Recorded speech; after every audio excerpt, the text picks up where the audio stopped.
Hey everybody, today we're going to be talking about the 7ARTISANS 27mm 2.8 lens.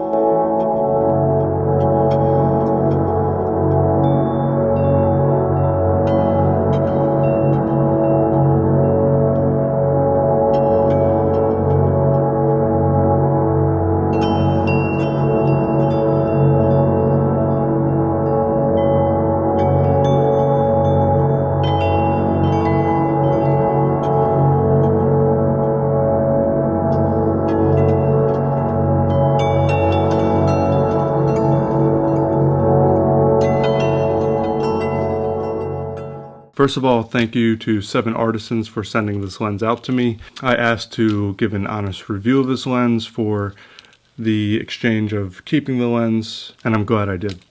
So the specific perspective I'm coming from for this review is someone who also owns the FUJI 27mm 2.8 lens. This lens is the weather sealed version. That lens is also much more expensive than the 7ARTISANS. So I think the 7ARTISANS comes in around $130, and if you buy this one new, the Fuji lens, that's going to cost you around $400. You might be wondering why even bother with reviewing third-party lenses if I already have the Fuji 27mm lens. And I think it's important to have options, especially for people who are just starting out in photography. I remember when I used to shoot with a Nikon DSLR, a lot of the lenses that I owned were third-party, like Tamron lenses,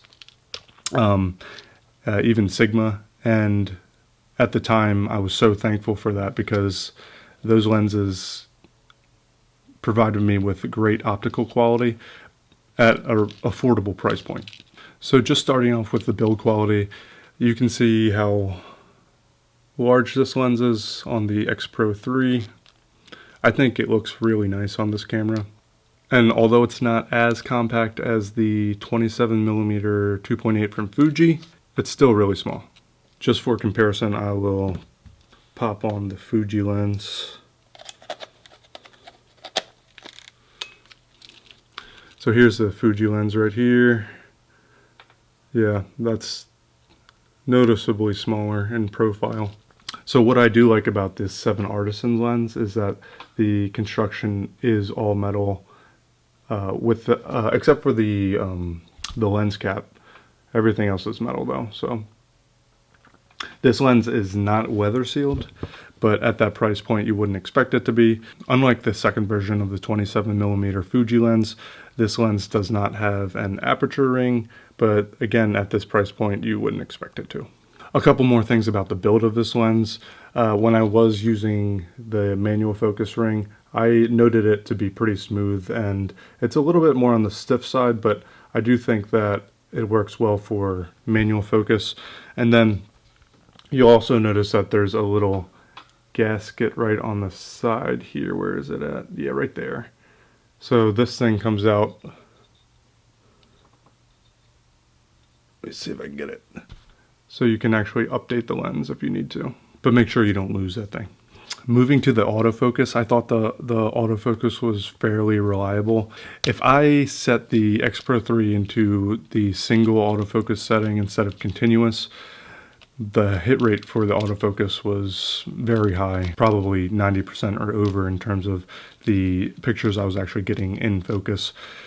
For continuous, there were some situations where I get some pulsing with the autofocus, but I think those were more backlit situations, and that's not super uncommon with lenses. I mean, I think even the XF 27mm from Fuji, I still have that problem too. And I mean, compared to the Fuji lens, you know, this lens isn't that great for continuous autofocus either, so I'd almost say they're kind of on par. Alright, so getting to the most important part, image quality. Simply put, this lens is pretty outstanding, especially for $130. There were times where I thought that the 7ARTISANS 27mm was a tad bit sharper than the 27mm 27 millimeter, but overall I would say they're on par with each other. The 27 millimeter from Fuji seems a little bit more contrasty. You'll also notice that when you have wider apertures like 2.8 or 3.2, if you're shooting at those wider apertures with the 7ARTISANS 27 millimeter, you will definitely see more vignetting. So that was a pretty noticeable difference between the two. But again, that's not the biggest issue in the world, and I know there's a lot of photographers out there that prefer that vignetting to get a more creative look. There's a little bit of a difference in the color of the lenses too, in terms of overall rendering. I would say the 27 millimeter 7ARTISANS lens renders the image a little bit warmer than the Fuji does. In terms of color fringing, I was really surprised in this area because I was expecting it to have more of that color fringing for this price point, but again, this is another area where this lens shines. This lens does a great job in controlling those aberrations. I really can't say it enough. This lens for this price point is a really great value. I would say the area it differs the most from the Fuji lens is the flare resistance. And again, this one's a bit subjective. Now, there's times where you definitely notice like you're just not going to get the same types of coatings on the lens at this price point. The times that it was the most disruptive to my photography was when I had the lens stopped down to either f8 or f9 and I was trying to get a backlit shot. But if I had the lens wide open, I was able to work around the characteristics of the flare and sort of incorporate it in more of an artistic way. And I actually really did enjoy the way that the flare rendered when I had this lens open at 2.8. But again, if I was shooting in a backlit situation at f8 or f9, like maybe trying to get a sunset shot or something, then there were a lot of times where the flare would get in the way.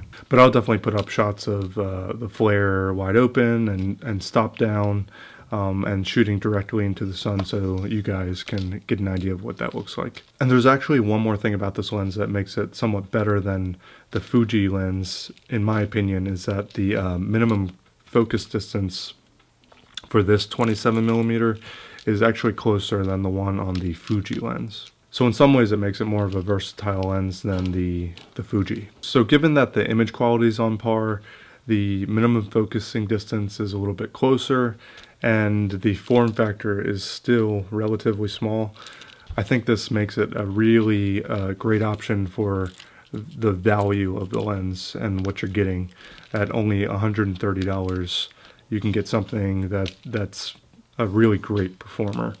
Now, if you do need that better performance for backlit situations, then I do think that going with this lens is going to be pretty important if you want a small 27 millimeter. If you guys have any other questions about these two lenses, or you want me to make more content about both of these, then let me know in the comments section below. But that's it for today. I'll see you guys later.